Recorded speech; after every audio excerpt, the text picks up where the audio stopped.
We're breaking down everything from The Pit Season 2, Episode 9. Santos and Garcia are keeping it pretty casual. Dr. Abbott does some nude yoga in the morning, and we must protect Becca at all costs. All that and more on an all-new episode of Unbinged, starting now. Welcome into Unbinged, the podcast where we break down the shows, movies, and news you love to binge. I'm Alfredo Brown. I got Jagger, May, and Matt Kopfhamer with me. We're talking everything from The Pit Season 2, Episode 9. But first, the spoiler warning. We're about to spoil The Pit. We're also not doctors, and we like to laugh, so don't be bitching about that stuff. We are laughing, regular people that are talking about The Pit. That is the summary of this podcast. Welcome in. Guys, Dr. Robbie, he's so fucking done with like everyone except for Whitaker and Abbott. Really? That's his light. Those are that's his sun and his moon right there. That's the only thing. You are my sun and stars. Dr. Abbott, you are my muse. Whitaker is his Robin to his Batman. Like, dude, it just the way it starts, where like he's just so done with Ogilvy. He's like, Ogilvy, not you. Shut the fuck up. Put your goddamn hand down. He goes full Austin Powers. He's like, anyone want help with this? Not you, Joy. Not you, new nurse Becca. Not you. Not you, doctor over there arbitrarily turning knobs, making it seem like you're doing something. Dude, even his walk by when Langdon is in the dark room with Becca treating her, like that didn't look like a look of like, oh, you know what? Maybe Langdon really does deserve a second chance. It looked more of like, what's that motherfucker doing the now? Side Like, eye he's of doom. so mad. He didn't want to help a colleague sister with the tummy ache. He's like, I guess you're gonna steal her ginger ale too, Langdon. You know? Don't put any Tums in that room. Damn, he got dark quick. Like the whole things that aren't right happen all the time. I'm like, that's cold blooded for me, dog. Like I talk about killing motherfuckers on this show all the time. That level of cold blooded, that ain't me, dog. I think I'm too soft for a hospital. I'm too soft for a hospital. You're too soft for a hospital? Dude, I'm fucking Charmin soft, man.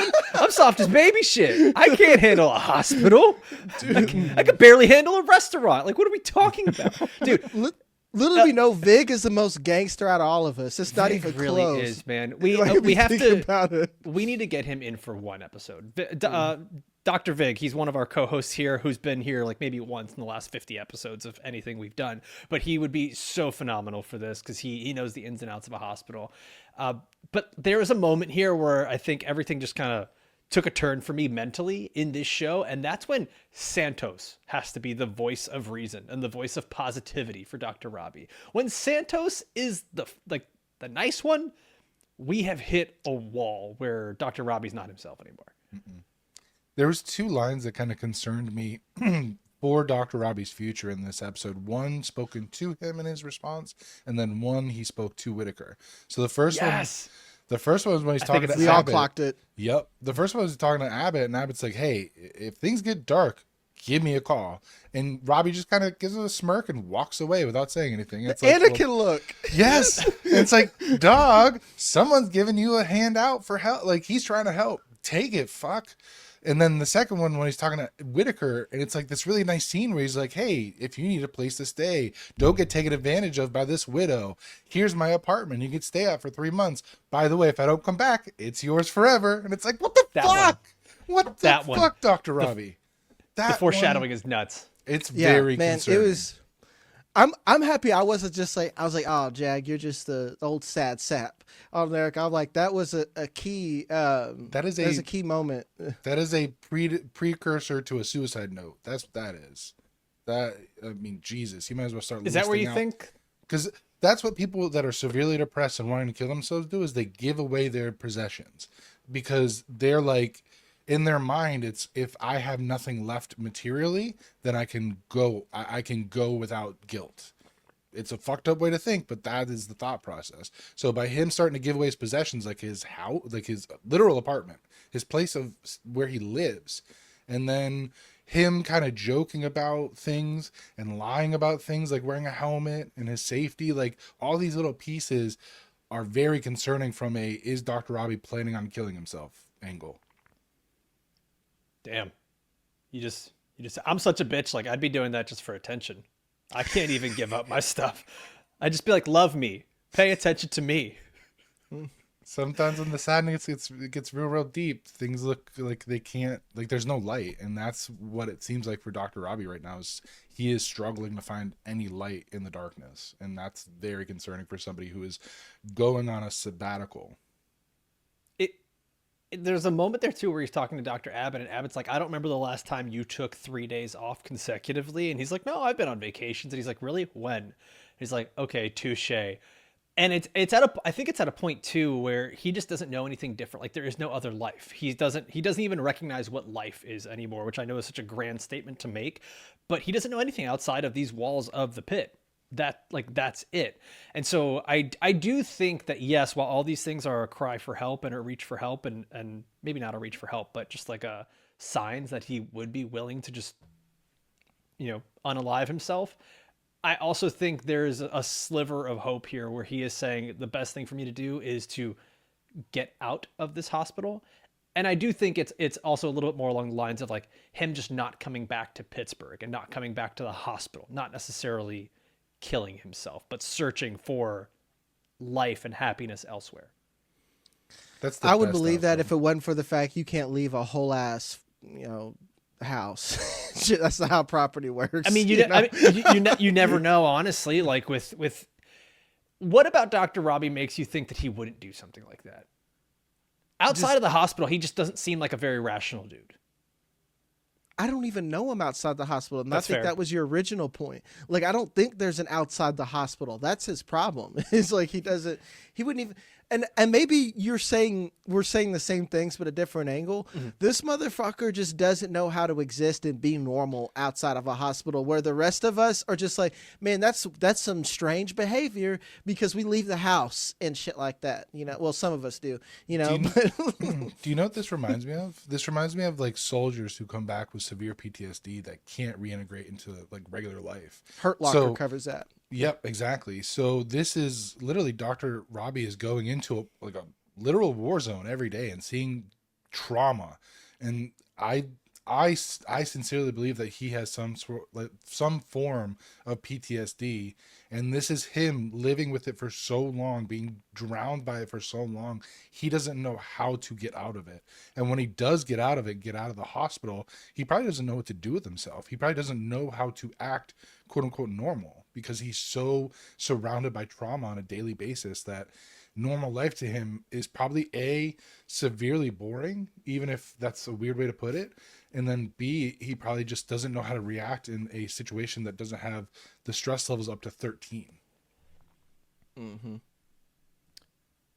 Is there someone else that's even close to the same, I guess, stress levels as Dr. Robbie right now? I would have thought that it was Abbott? Santos. Abbott seems like very chill. He literally got shot at earlier in the day. So like, I know, which is crazy that he seems this chill. Like it's like he seems to be in a bad situation where he's like, I got to be back here in 3 hours. But it also seems like this is just regular for him. Like he goes out looking for trouble so that when he gets to the hospital, he's like, this is cake. I will say Abbott was like that at the beginning of last season. So like maybe the therapy, and maybe we like let's actually unpack that. Yeah. We open up the pit, first episode with Abbott on a roof, just yeah. like ready to yeet himself, and Robbie's the one that's just like, hey dog, that let's step back from that. Too I don't much, want to clean that up. Too much paperwork. Come on down. Yeah. Exactly. And we see a real swap Reversal. of position, of both of them now. And Abbott has really found himself. And we joke that like him doing SWAT med is like a weird hobby, but like maybe that actually just is fun for him, like he's engaging in something that he did in his life, like combat, in a healthy way where he's being helpful and using his skill. For us, that doesn't make any fucking sense, but for him, that is a huge step, and he does look better. He is, like we said, the light in the hospital now, whereas last season, we were on a roof. So I think it's interesting seeing their relationship. And I think Abbott's we already know he's important when he shows up, but he's even going to be more important for, I think, talking Robbie off the ledge, He says something here at the end of the episode where he and Robbie are talking, and he just like openly admits it. He's like, I like her. I like Dr. Alashimi. She's good at what she does. the hospital's going to be in good hands while you're away. And Koff, I think to go back to your original point of Dr. Robbie, like, potentially relinquishing possessions like that, the ER is another one of his possessions, like that he's relinquishing. Like that's his baby. That is his life. And the idea that there's someone else that can come in and do it and everyone will be okay. It's an interesting and concerning thing to float around in your head. I think it's more along the lines of he just won't come back to the hospital. And I think that's what we're looking at, because I think it would parallel what Dana did well, which is walk away and then realize you can't walk away because you don't know what your life is without it. I think we're closer to that than him killing himself, but I think everything's on the table. But I don't know. Can this show go on without Dr. Robbie? Noah Wiley just... It'll be different. Noah Wiley just won all these awards. It's your Ned Stark. That's what makes spoilers, it Game more of Thrones. No. Wait, what? Sorry. Damn it, Sam's dude. so mad at you right now. Vader is Luke's father. Tony Stark dies. Whatever. Yeah. They could absolutely move on without him and just focus on Charge Nurse Dana. There you go. She's the new head. Or Whitaker, or any No. other of the seven No. fucking doctors. Whitaker's that, not a lead. He's always going to be a second. Let's be real. How you gonna hit on my boy like that? I don't know about that, man. Yeah, you gotta pump your brakes there. Witt's kid. got some game. Sure, but I'd rather see Dana in charge. I want to see her as the lead. Well, She is in charge, She's the dog. charge nurse. She is in charge. Baby Jane dog. Okay. Then who are the characters from this that if and we're entertaining something that's kind of ridiculous here, but if there is no Noah Wiley because his character offs himself, or let's just say he doesn't come back, right? And he's missing for like half of the third season, whatever. Who are the characters that would be the focal points in this? Because it feels like it. Yep. Langdon, Abbott, Garcia. If you want to go surgery. Langdon. I don't get enough of Garcia, man. I love Dr. like Garcia. that might She's be her fantastic. magic. Yeah. She comes in, throws a grenade, and then walks away, and it's always fantastic. Okay, let's Ready talk to about check somebody? Yeah, can we let's go? talk about it. Yeah, let's talk about Garcia, man. Because Pay the bills and shit. Let's get that out of the way. oh yeah. By the way, if you're watching this video and enjoying any minute of it, please like this video, comment down below with your thoughts on the episode and anything that we talked about before or after this moment right here, and make sure you're subscribed to Unbinged, whether it's on YouTube, Apple, Spotify, wherever, because every Thursday night at 9:45 we are dropping episodes where we are recapping and breaking down everything from the episodes of The Pit. Every Tuesday we're gonna have our trending headlines in entertainment news, and then also, guys, we have our premium membership content that we're going to have. Okay. Every Monday, we are breaking down the episodes of Paradise on Hulu/Disney Plus, whatever you want to call it there. And we also just recently did our rewatch of Sinners. We're going to have another rewatch of One Battle After Another, so you can experience that with us as we talk about these movies that are set to win some awards at the Oscars. All right. Now, guys, we were talking about Dr. Garcia, and we get that kind of grenade that she drops where she's talking to Santos and she's like, I thought we were just keeping it casual. Oof. Which, wow, all of it was a grenade.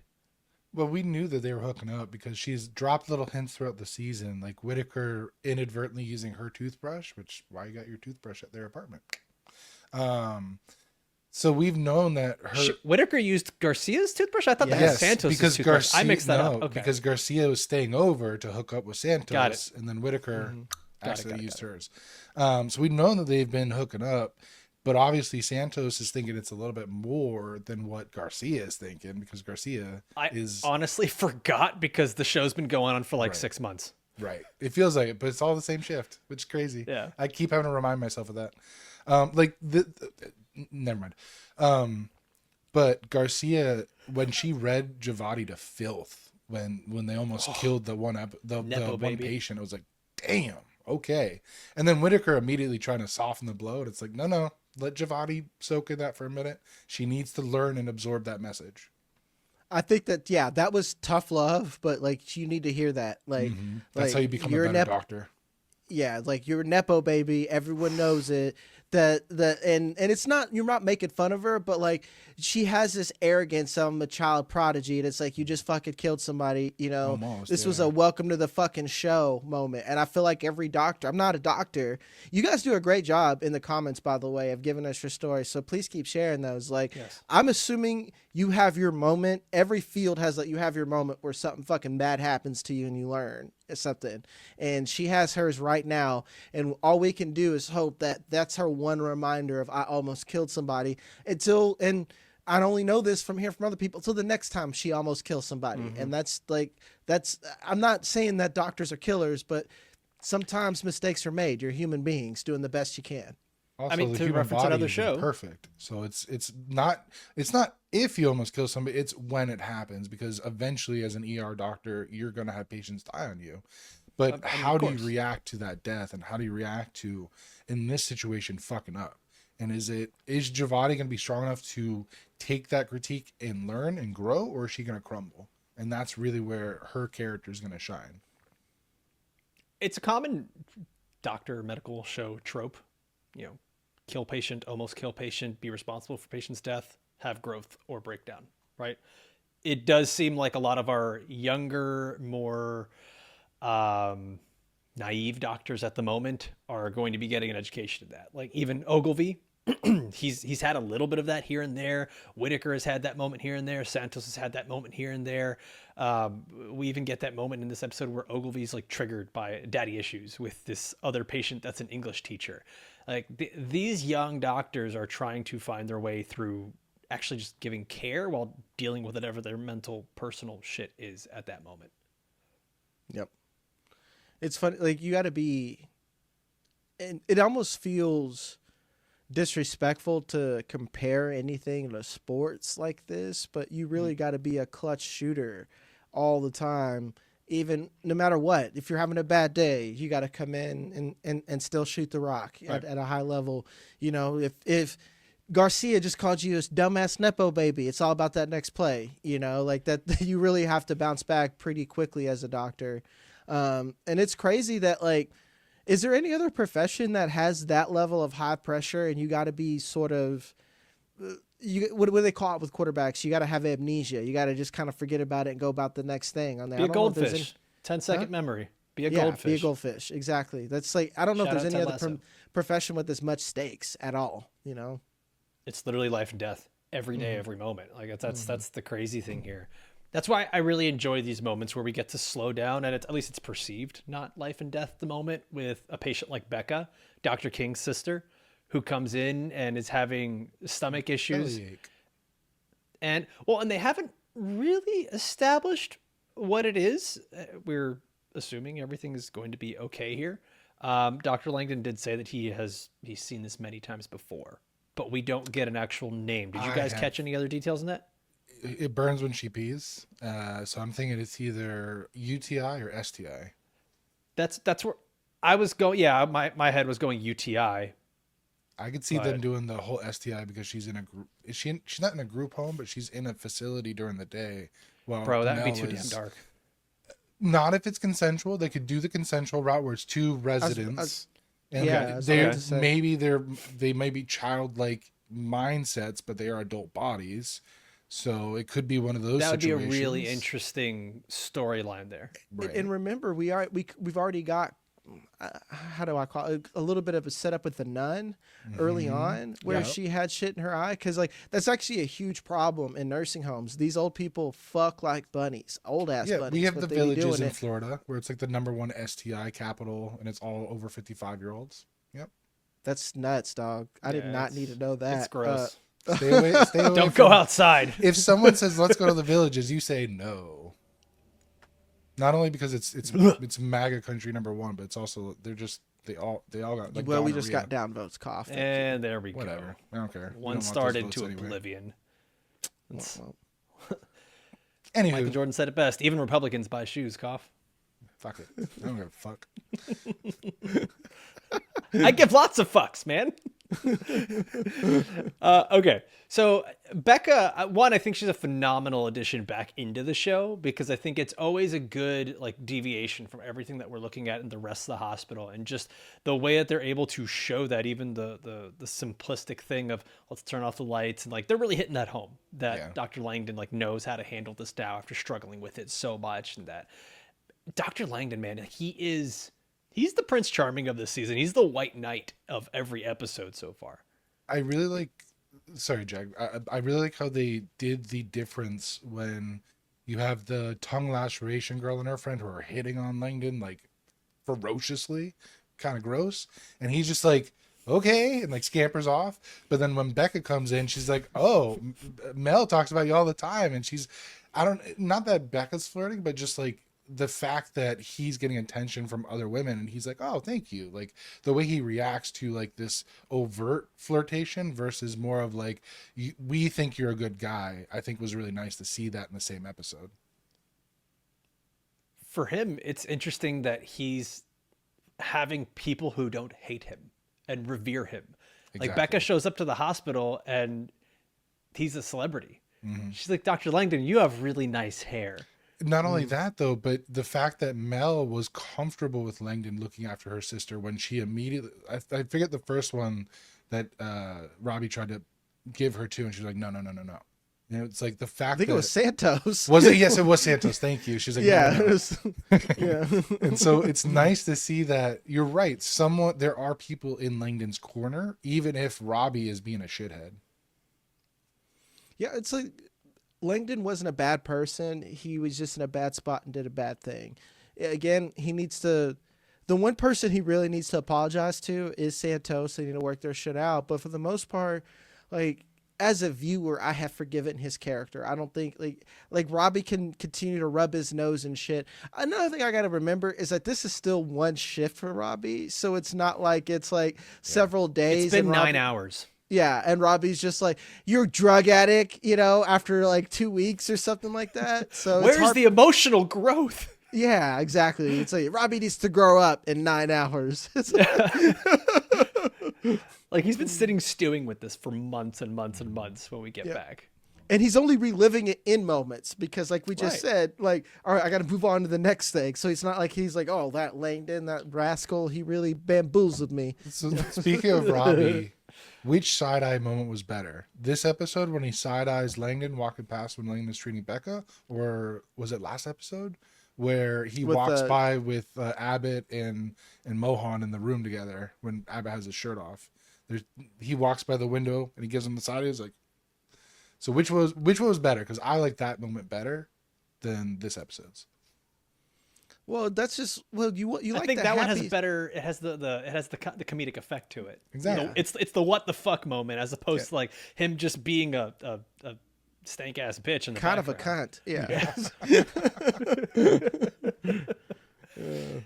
This episode had a lot, guys. It was. As I was watching, I was like, I gotta write all these things down, man, because there's just so much happening here. One of the big things that this episode starts with is our child patient that comes in with full Jason Pierre-Paul. The whole JPP, man. They did that on purpose because he's got his important. That was exactly the JPP thing. Yes. For those of you unaware, the uninitiated, there was an NFL player who was doing the same thing, lighting fireworks, and blew off. It was the 3 last fingers on his hand. Same thing. The same two. Yeah. Same two. Yeah. Wild. You could still do finger guns. Good for you though. That's a big part of my repertoire. And for you guys who have read or watched his Dark Materials, it's the same fingers that you cut off with a subtle knife. That's another nerdy reference. None of you guys know that. So. Oh, it's also the same fingers that Roland loses in the Dark Tower. Anyway. There we go. Yeah. It all connects. 5 stars coming in now. Alfredo doesn't read books, so we'll stick to what we know, which is football. Fuck you. The Berenstein Bears and the Very Hungry Caterpillar are both books. And you're almost through Project Hail Mary. So. That's right. Audiobook. Audio picture. As Charge Nurse Dana says, God gives his hardest battles to his toughest soldiers. Oh, man. I used to have a mug that had that on there. And when I Has heard anyone Dana said that seriously to somebody? Seriously. I think you could only see it on like a mug, a t-shirt, a bumper sticker, or having Dana say it kind of sarcastically, tongue in cheek. That's what I meant. Yeah. Like if someone said it to me in real life, I'd be like, okay. No. Man. I'm not a soldier. I don't want to be in God's army. This sucks. There's a reason I didn't join the regular army. I'm too soft for this. I'm a podcaster. I'm charm and soft. Have I not established this? Guys, like I don't even think I can handle Anthrocon. Like that's a smelly ass con, dog. Dude.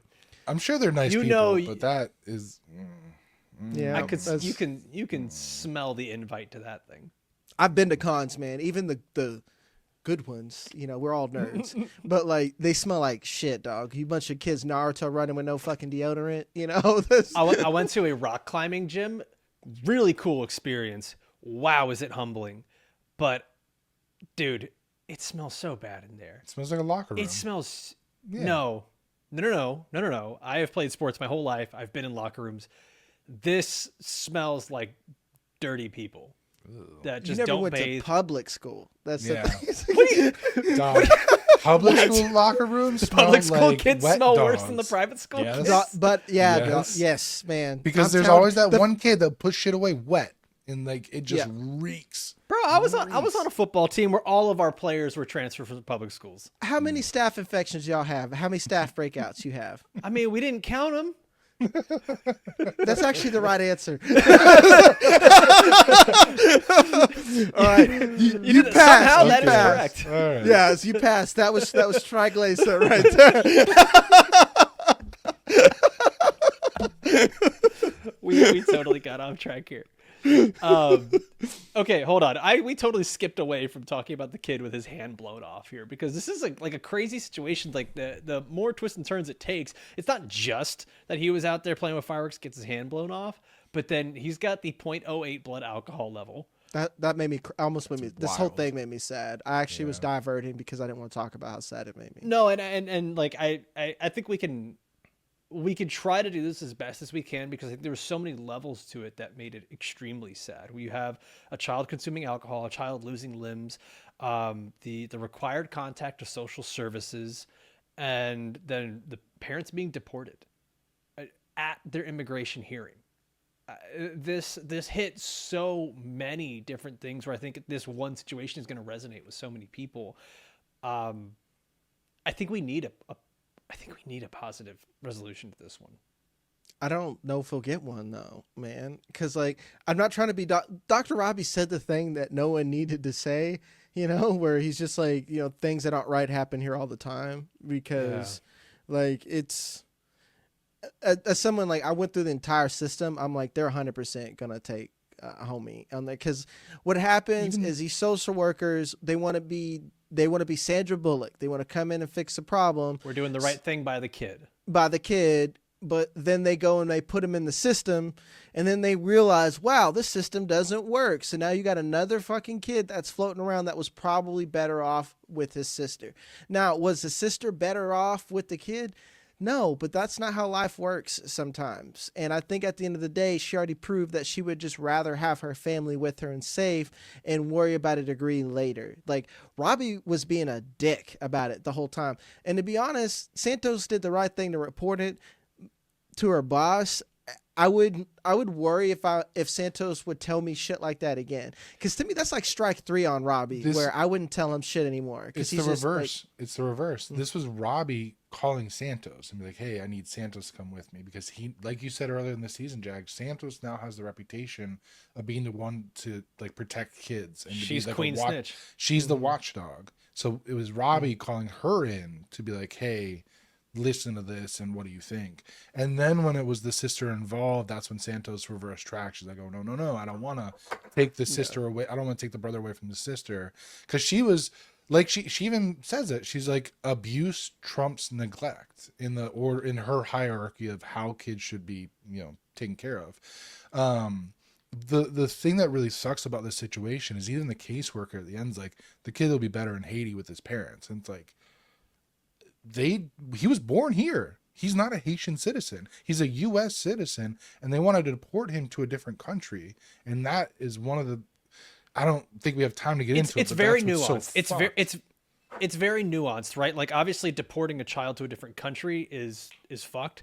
Being with their parents is not fucked. But then you have the sister by themselves. Like there's so many things to it. There's not a perfect answer to this. Jag, I'm gonna let you speak on it. Yeah, here's why he's better off with his parents in Haiti. He's going to have parents. Right now, let's say he's 8 or 9 years old. He's going to be in a boys' home. He's 12, I thought. Worse, dog. Every year you add on to that, it's worse. So he's going to go to a boys' home and an older boys' home at that, and those are rougher than the younger ones. You think he's going to not get alcohol? Maybe because they're going to go straight to fucking crack. I'm not like, nobody laugh because I'm making a real joke there that he's going to get with those harder kids. And then you know where he's at? It's just, I'm sorry, just another one on the street that you have to worry about. That's a statistic. He is better off in Haiti where he has people that love him and want to watch him. And that's why I think that social worker is a great social worker. Yes. Because like once he hears things, he can't unhear them and he has to do the right things. Because if I'm him, I'd be like, you guys never should have fucking called me. Like the kid got alcohol on the 4th of July and he did something fucking stupid. Let's fix him. Let's do what we can to help the sister and not make her day worse. Because all they did was just make her day worse. And I'll just end it at that. Sorry. Yeah, with this, and we kind of touched on it, but I actually think, I wonder if this is the straw that breaks the camel's back, where Jag, you might be right. We might not be getting a happy ending on this, or he does end up just going to Haiti with his parents. But it's one of these things where Santos ends up seeing the heartbreak that she causes by reporting something, and she probably takes a little more tact into how she watches and reports things, because right now she's basically been see something, say something. Now she's probably going to have a little more tact, where it's been like, yes, I was right, then I was wrong, ooh, this time I was right, but it really fucked everything up. Like there's just, you're getting the full spectrum of events that can take place as she's reporting, and you're starting to see the human side of it, where it's like Robbie's lost that human side. He's just like, this is the procedure, this is how we do it, bad shit happens, next patient. It's unfortunate that we hear the worst things all the time, and we're like, how does this happen? How does this get reported? How does this not happen? Because 9 times out of 10, getting the police or the government involved just makes things worse. It really just makes things worse. And that isn't saying that we shouldn't be reporting things. We should just have better methods once things gets reported, and a better system. So I don't think anyone's going to argue that a lot of these government systems are broken. It just, they are. Yeah. Like it really is. It's an imperfect society, imperfect system. And that's why we get these imperfect results. That's why, like, to the outside, it might seem wrong. You're having to deport someone who is a U.S. citizen to go live with their parents in Haiti. But Jag, as you said, like that might be the best silver lining for this kid at this point. The fact that the parents got deported at all is what's fucked. Because they were actually, doing that's the a whole right other thing. thing that we could talk about. Fucked. They were doing what they were supposed to, going to their immigration hearing, doing the process, and the fact that they got deported in the middle of that is abysmal. But we don't have time for this. We don't have time for that. I mean, discussion. we have time. It's our fucking show. I know. 36 this is, minutes, like you said, we it's a nuanced discussion that involves a lot of layers. That I think it is a brief look into the window of immigration for people without it being too heavy-handed. And I think the show is showing you how something as simple as, well, you know how many people say they should have done it the right way. There are so many instances of people doing it the right way, of people living here in this country, working, paying taxes, doing everything the right way. And that was a fucking Freudian slip right there. And then going to their immigration hearing and still getting deported at that moment. It's just insane. I've experienced it, not myself, but within reaches of my family, and it's fucking tough to deal with, man. I'm glad this show brought it up. I don't feel like they did it very heavy-handed, but I think it also shows like this is a much more nuanced situation, that you can't just look at it in black and white or binary as like good, bad, U.S. citizen or not. What I love about this show, and I don't feel like it's preaching to me anything. It's just showing me. It's literally just showing me. It's not, we don't have Noah Wiley, like, let's make a huge speech. It's like, there's not like the more you know thing at the end of the episode where he's like, immigration affects this many people. Have you finished Brooklyn Nine-Nine? Because like for a while, even though I agreed with the message that Brooklyn Nine-Nine was saying, I'm like, this is shitty. Like you're preaching. like it got real Sesame Street on you, you know? It's like, and that's kids why you shouldn't have police brutality. And I'm like, all right, motherfucker, let's just like, this ain't the show to be doing this, you know? That's like, and I think the Pit, it does a good job of saying, here's a scenario, draw your own conclusions for it. And you can argue that it's showing only one side of that spectrum. But to me, that's one side that happens every fucking day. Cause like Alfredo, you've lived that part of it. I've lived fucking foster care. I can tell you straight up, man, that like it's rough. So. And I've And I think lived, the reason that we I was gonna say, Sorry, I've go lived, I've lived lighting fireworks off with your hand, but not blowing up my hand. That's just Tuesday in Florida. yeah. Cough is Andy from The Catch. Office. I have not lived a very hard life. Well, that's not true. That's not- we all know that's we, true, We know, not true. we know, and we love you. Guys, okay, let's go back to Anthrocon. This fucking Because- spreadsheet. This I'm sorry, I'm reading the show sheet for the first time. Continue. I was hoping you'd see it.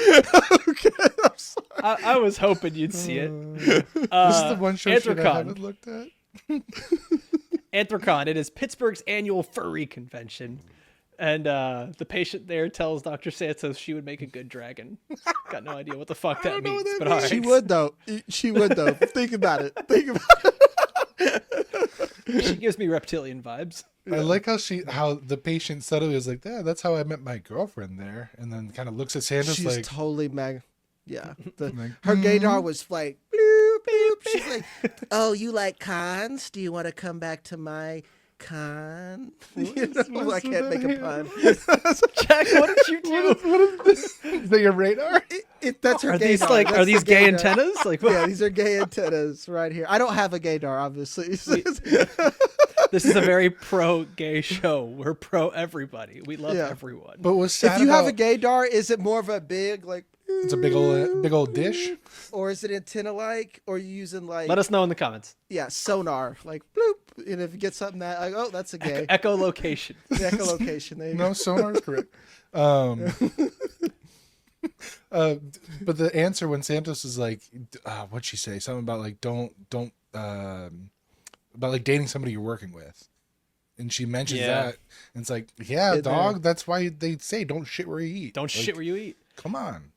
Rule She's number allowing one. it to be like way more out there though. Her making that comment was dumb. If I was Garcia, I'm like, you making comments at work now? It's over. Yep. Yeah, Snip, it's like snap, you done. 100%. Yeah. Yeah. That's like the Definitely, first thing you learn in a relationship too, is not to take your shit and your issues to someone else. That's immediately how you lose the trust of your partner. But not only I've that, almost exclusively dated women I work with. That's like rule number one. dog. I was gonna say, if you do end up dating or sleeping with somebody you work with, you don't tell other people about it until both parties in the situationship are comfortable making it public. Yeah. That's actually used to get me in trouble. Like, you don't act like you love me at work, because I don't. We are working. You are a hostess or whatever you are at the time. You know, it's just like, I'm in the back, you stay up front. My wife and I worked together. We owned a kickboxing gym for years, and people who didn't know that we were married would be shocked to find out that we were married. Like, Mostly we would have because she's way out of your employees. league. But that's Yeah, different. 100%. She's a fucking smoke show. But it was more so that we like barely even talked when we were at work. You keep it professional. Yep. Yeah, it is. This is the poop. Like, I've been wondering, like, where's the shit with Dr. Santos? Like, why is she so crabby all the time? And we know there's She's like not a getting bunch laid. of. No, well, she's not getting affection. Is Yeah. the thing. She's not getting the aftercare cuddling and shit. Garcia is just like, snip, snap, I'm out. You know, Yeah, she she's a treats it like surgeon. surgery. Yeah. You come? Good, I'm out.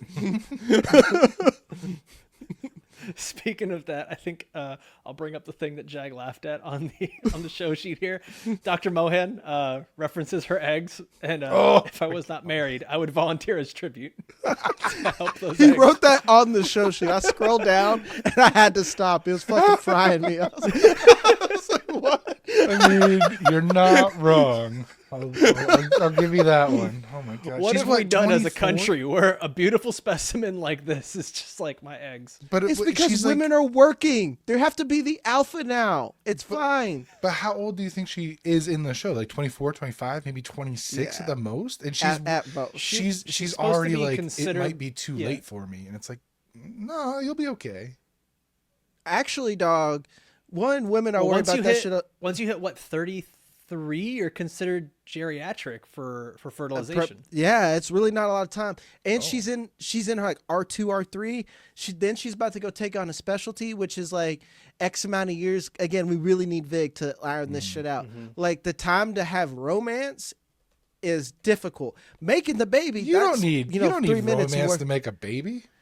But then she's got to go all the Dr. Collins route where, you know, where I got to pay for in vitro, and that's really expensive. So like to give, and trust me, I'm just coming out of a relationship. I've heard this speech from all the women I date. They're like, how quickly can we have kids? I'm like, let's get to the dessert, you know, and they tell me all of this shit all the time. Let's get through the second course first. I was thinking of the tres leches. I did a quick Google search, by the way. I was wrong. It's not 33, it's 35 is considered geriatric for fertilization. And Dr. Mohan is portrayed as 29 years old here. Oh, damn. So that's the thing, is she's knocking on the third floor. Okay. And that's where people then I guess just her panic tend makes to get a little more sense. We're getting closer to 30. I'm not dating anyone, because you're also assuming I'm probably not having kids with someone I start dating within the first year, maybe 2 years. She also mentioned she's got to when she was decide which planning- stupid fuck is lucky enough to get her pregnant. Just you not know, Ogilvy, that's like just not Ogilvy. Just not Ogilvy. What? I'm just saying, like, he's not even. it better not. Yeah. Not same playing field, not same arena, not same fucking city. not even It's same even close. sport. To Not even quote playing Sam Jackson. Yeah. Damn it, I lost what I was gonna say. Never mind. That's fine. You deserve that for putting Ogilvy with Dr. Mohan even for a second. I'm just saying, you said stupid fuck, and immediately I thought Ogilvy. That's fair. That's actually a fair. Like, I'll let you have that one then. When you Word put it like association. that. Well, hold up. Now he's cooking. Oh, I remember. Okay, so there was a moment when Mohan was like, "Oh, I thought when I went back to New Jersey, I'd be able to find somebody there because that's where she's from." So now that she's not moving back to New Jersey, that's kind of thrown her entire plan out the window. Even if her plan was more abstract than actually concrete. To be fair, I get it, man. Moving back to Arkansas, it's like, oh, people know me here, and then that's a whole other story. She's probably got more options in New Jersey, but like, you know, like I could see where it'd be easier to meet. Jag was someone in your expecting a welcome home parade of just women. I got it. It's just not the women that you want, dog. You know? Oh God. We're not going down that road. No, we're not, man. Not going down that road. We get another patient here, and it's a really quick thing. I think we're gonna obviously we're just getting sort of the appetizer of what's going on with this patient, and Whitaker, and I can't remember who else was in there with Whitaker. Was it McKay? Yeah, Whitaker and McKay with our black female patient, who like specifically says female patients don't get the attention, especially the brown ones. Yep. And then It's true. 100% true. But then we get the moment with Whitaker where it's, I think with Whitaker, you're always going to give him the benefit of the doubt that he doesn't have any malice with what he's doing, but that Still he's a just white super man. naive. Yeah. It's like, you don't know the problem. You can't understand the problem because it's never been your problem. It's not even like close to being your problem. Right. So when he's just like, yeah, well, she said she's feeling better. Let's just discharge her with naproxen. We'll free up a bed. It was just such a moment where it's like, he has such a disconnect from what this patient is saying, where McKay is like, hold on, partner. Let's reel this back in. Well, it was also, I think, not a learning moment, but a realization moment for McKay too, because she was initially in that mindset when they were doing the initial probe, and it wasn't until the patient brought up the fact that every other doctor has kind of just brushed her off that McKay pauses and goes, "You're right. I'm going to do things a little bit differently because of your past experiences." And that's the wisdom she was imparting on Whitaker, not just that any patient, obviously every patient deserves respect and care, but this particular patient, because of her past experiences, we need to do a little bit more for. Yeah, we had a really good balance back and forth of like, this is heavy material that we're dealing with, but they didn't do it for too long. None of it took over the episode, so to speak. Oh my gosh, we're totally ignoring our cancer patient here, who that was the heaviest moment Roxy. of all. Oh. Yeah. Talking about like, I don't know what's worse, is dying or knowing that I'm not going to be able to see my boys grow. Dude, there's just I need a win from this show. Like every time after I watch I think an episode, Robbie's I'm our like, win. how? Like what's our win with him? That he don't die?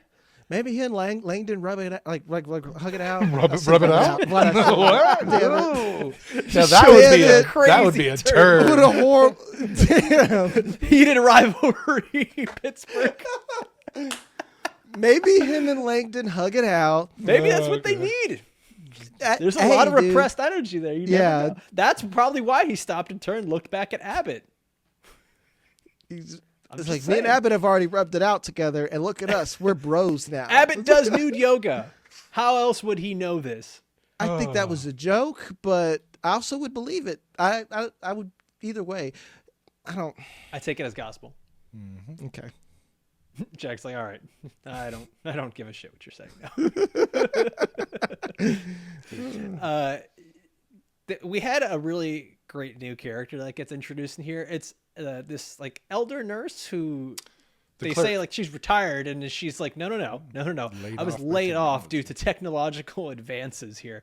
Her name is Monica, and dude, she's totally the mom, played by Jane Lynch in Talladega Nights. She's like, y'all don't listen to me. I'm going to paint your back porch red. You're gonna break me like a mule, aren't you? You're going to break us like wild stallions, ain't you? And she looks at those two, I think those are two clerks, the young guys. They that were, are, what they are were they? pretending assistants. to be clerks because nobody else was. But Pretending? Well, Just filling in. they were filling in. They weren't actually clerks. Okay, and that's okay. what she pointed out. She's like, get the fuck out of my way. Yeah, she's like, how long have you been doing this? They're like, today. And she's like, get off the red phone. That's for emergencies only. It's a fucking hospital. My favorite thing is like, oh my God, there are two. I love it.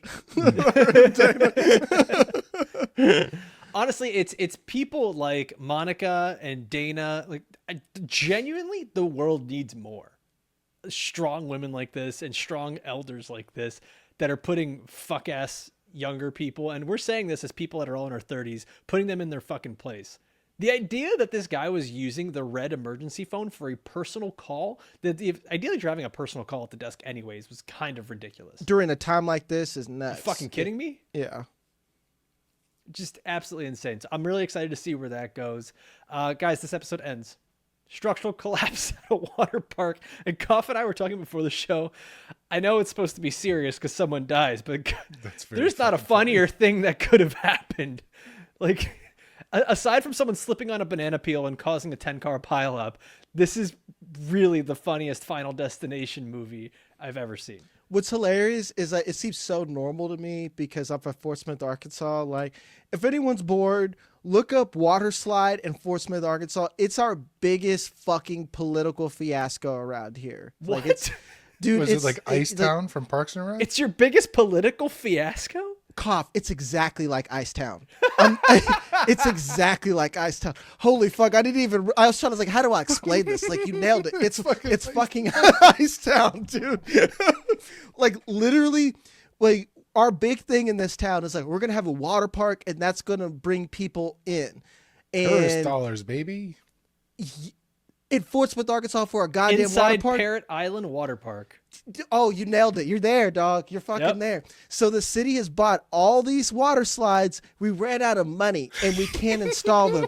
So they're just sitting out there. It's the biggest thing. Incredible. Incredible. It's on LinkedIn. Yes, dude. What? Bro, it's a huge life-imitating thing. art is fantastic. Oh, it's great. Fort Wait a Smith second. is like, we're never in the news Was- unless it's for stupid shit like this. So Was in your the mayor pit, 18 at the time? we don't even have a real mayor, dog. We've had the same old black It's man just a for dog in a top hat. basically, dude. It's like, basically, man. So like when you guys are like, is this real news? I'm like, you guys don't have these problems? No, we've definitely had gosh. like theme parks that have rides break down, but just the way they presented it, where he walks out to the chairs and it's on the news and it's supposed to be like this big dramatic moment, and the reveal is just water slide breaks. I couldn't help but laugh. I know somebody died, damn. but like, fuck, it's I'm not gonna lie. As a Florida resident, I'm looking at this. This is a sad fucking water park. Dude, it's nuts, man. It's so I came sad. back, It's like 3 slides, a lazy river, and then like a residential pool for Yeah, dude. someone here in Florida. and it's crumpled our town. Like there's a whole conspiracy here that Is it water actually bills. It's now it's fucking whatever, March, whatever. It's not going to be open until at least May, and we only get like revenue 4 months. And here's the other thing, the other conspiracy theory. You guys are here for 50 minutes already. You're going to hear this fucking story. Is that water bills are insane right now. Someone had a randomly $3,000 water bill. My sister had a $300 water bill, and they came out here and they're like, "No, it's you. You're using that much water." We're like, "No, it's not." So we think that they are. Yes, dog. They're just robbing you blind. Yes, it's. This is a great TV show idea. This is incredible. Man. This is like Schitt's Creek. This is like Schitt's Creek man. meets Parks and Rec. Oh, fuck it. Yeah, like I used to intern here for news, and like when people talk about Parks and Rec, that's what like living in this town. The stupidest shit that happens, like water slides. That's the news here, man. Like, This is incredible. You guys got to get me the fuck out of Fort Smith, is what I'm saying. Come to Florida. Come to Florida. It's not that great here, but our water parks are better. Okay, no. We've got some pretty dope water parks. It might not be better, but the problems are different, if that makes sense. There's not no racism. There's less racism. Yeah, it's different. It's different real racism. Problems. Like Alfredo said, three water parks or 3 water slides broke this fucking town. Like, think about that. Bro, I had a neighbor growing up that had 3 water slides in the backyard. She was great. You're a chump if you don't have a water slide at your house. He had 2 that were like they were straight water slides, but one was like 5 feet, one was like 10 feet, and then he had a twirly one that was cool. So to bring it all together, I think that the pit is basically going to be foreshadowing to Fort Smith, because they're going to get some fucking cheap ass Fiverr, like going on Fiverr, because someone put up these water slides and they're going to collapse on people. I just love that we're sitting here like, oh man, what's going to be the big thing? What's going to be the big thing that happens? At the end of this episode, they're like, water slide broke. Got a couple of them coming. Only in Pittsburgh. Have you guys heard the theory? It's so unintentionally funny. Have you guys heard the internet theory? And I have no idea where it spawned from or originated from, but that the pit is actually a Pittsburgh themed hospital in Honolulu, Hawaii. I don't know why. I keep seeing it on Reddit, and it's so confusing but so funny. It's so stupid because Dr. Robbie rode in on his motorcycle through the city of Pittsburgh. Like, that theory gets debunked within the first 5 seconds of the fucking show. But it Reddit persists outside, on Reddit, and it's really fucking funny. Every time I Y'all see need it, to go outside and it's touch really grass. funny. But just the idea It was that all a the dream. whole- Dr. Robbie's been sleeping the whole time. But just the idea that the whole hospital is Pittsburgh theme in the middle of Honolulu, it just trips me up every time. It's like a cough. Did you ever hear of Wanadu City? What? What? Is that a real thing? Okay, yes. So it was a thing that they made at one of the big malls, one of the big outlet malls in South Florida, Wanadu City, and this is where kids could go, and it was just like a giant theme park for kids where you basically get them to go and try to experience life. It was like The Sims for children. You go into a fake grocery store, you go to a fake bank, it's a whole city, Wanadu City, where these kids could perform any different job and experience life as an adult. Oh shit, we had that in Sarasota when I grew up. I got to be a cashier, and that's okay. That sounds like I got to be a child cashier at the labor grocery with store. extra. Well, it's not work. It's not real money. It's like a big play place for kids. Yeah. And you go in and the kids get to pretend role that playing they're doing for these kids. things. Well, Yeah. they're not trying to make enough money, because I'm like, no, we're gonna make a real it went fucking out of store. business. I was like, make a real store, motherfucker. Like, you're gonna work for real. Skirt some labor just laws by saying. calling it pretend. That would be the crazy thing, is if we find out really that the pit is just like a Wanadu City for adults, and all the patients are actors. This is the Shutter Island situation where That's they a don't Black know. Mirror episode. Mel 100%. King makes a lot of sense.